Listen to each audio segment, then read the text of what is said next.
You've probably heard that the Black Death killed a third of Europe, but that's not even close to the worst plague humanity has ever faced. Some of these killed more people than every war in history combined, and some of them you've never even heard of. The Plague of Justinian, it's 541 AD. The Byzantine Empire is at its peak. Trade routes connect Egypt, Europe, and the Middle East. And somewhere in Central Africa, a bacterium called Yersinia pestis is about to hitch a ride. It travelled on rats. The rats travelled on grain ships. And the grain ships travelled everywhere. Within months, the plague reached Constantinople, the most connected city in the world at the time. At its peak, the city was losing 10,000 people per day. The emperor himself, Justinian I, caught it and survived. Most people didn't. Symptoms started with a fever. Then came the swelling, painful blackened lumps called buboes forming in the groin, armpits, and neck. Then internal bleeding. Then death, usually within a week. The plague didn't stay in Constantinople. It spread across the entire Byzantine Empire, into Persia, across North Africa, and deep into Europe. Over the next 2 centuries, it kept returning in waves, 15 to 18 separate outbreaks. Total death estimates range from 25 to 15 million people, roughly half the population of the known world at the time. The Plague of Justinian is widely believed to have contributed to the collapse of the Byzantine Empire's power and permanently altered the course of medieval history. The Black Death. This is the one everyone knows. But most people don't know how bad it actually was.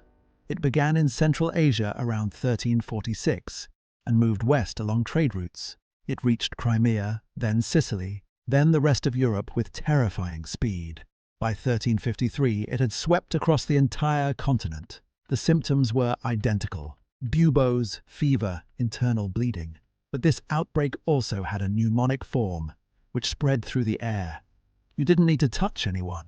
You just needed to breathe near them. In some cities, 60 to 70% of the population died. In others, entire villages were wiped out completely. Bodies piled up faster than they could be buried. Mass graves were dug. Priests refused to perform last rites because they were dying too. Between 75 and 200 million people died, depending on the estimate. Somewhere between 30 and 60% of Europe's entire population. Some regions of Europe didn't recover their pre-plague population levels for 150 years. The social consequences were enormous. The massive labor shortage that followed gave surviving peasants unprecedented bargaining power. It accelerated the collapse of feudalism. It changed art, religion, philosophy, and the relationship between ordinary people and the institutions that governed them. The Antonine Plague before the Black Death. Before Justinian, the Roman Empire had its own catastrophe. It began around 165 AD, when Roman soldiers returning from campaigns in the Near East brought something back with them. Historians believe it was smallpox or measles, possibly both.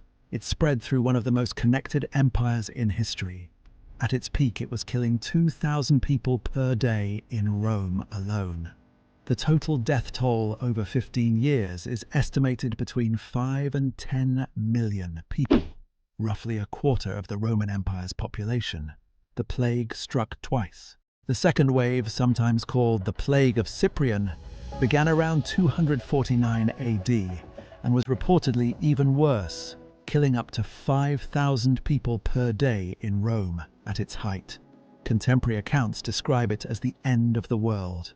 Many historians believe the Antonine and Cyprian plagues were major contributing factors to the eventual fall of the Western Roman Empire, weakening the military, destabilizing the economy, and triggering a crisis of faith in traditional Roman religion that helped Christianity spread. Smallpox. No disease in human history killed more people total. Best estimates suggest smallpox was responsible for 300 to 500 million deaths in the 20th century alone. Over its entire history, the number is essentially uncountable. Smallpox was caused by the variola virus. Symptoms began with fever and exhaustion, followed by a distinctive rash of fluid-filled blisters covering the entire body, including inside the mouth, throat, and eyelids. The fatality rate ranged from 20 to 60% in adults. In infants, it was even higher. It was also one of the most historically consequential diseases ever. When Spanish conquistadors arrived in the Americas in the early 1500s, they brought smallpox with them. Indigenous populations had zero immunity. Entire civilizations were wiped out before European armies even had to fight them. The Aztec Empire, the Inca Empire, both were devastated by smallpox before they fell militarily. In 1796, Edward Jenner developed the first vaccine, using cowpox to build immunity against smallpox. It was the first vaccine ever created for any disease. After a global eradication campaign by the WHO, smallpox was officially declared eradicated in 1980. It is the only human disease to have been completely eliminated. The 1918 influenza. Most people think of World War I when they think of 1918, but the war killed approximately 20 million people. The flu that ran alongside it killed between 50 and 100 million, possibly more. What made the 1918 flu uniquely deadly was who it targeted. Most flu strains kill the very young and the very old. This one killed healthy adults aged 20 to 40 at disproportionate rates. The leading theory is that it triggered an immune overreaction. The stronger your immune system, the more aggressively it attacked your own lungs. It spread in 3 waves. The first was relatively mild. The second, in the autumn of 1918, was catastrophic. Some people went to bed feeling fine and were dead by morning. In Philadelphia, coffin makers ran out of wood. Bodies were stored in churches because morgues were full. It infected an estimated 500 million people, roughly a third of the entire global population at the time. In some remote communities in Alaska and the Pacific Islands, mortality rates exceeded 90%. Entire villages ceased to exist. The 1918 flu ended not because of any treatment or vaccine. None existed. It ended because it ran out of people to infect. COVID-19. And then there's the one we lived through. COVID-19, caused by the SARS-CoV-2 virus, was first identified in Wuhan, China, in late 2019. Within months, it had spread to every country on Earth. The WHO declared a pandemic in March 2020.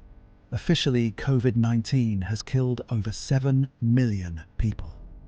Excess mortality estimates, which account for deaths not directly recorded as COVID, suggest the real number may be 15 to 20 million or higher. What made it different from every previous plague was the speed of the response. Within a year, multiple effective vaccines had been developed, the fastest vaccine development in human history. Within 2 years, most of the world had access to them. But it also exposed something. Despite centuries of medical advancement, the new pathogen could still shut down the entire global economy, overwhelm every hospital system on Earth, and kill millions before anyone fully understood what it was. The plagues didn't stop. We just got slightly better at surviving them. If you like this video, subscribe for similar ones, or join my Discord to suggest another.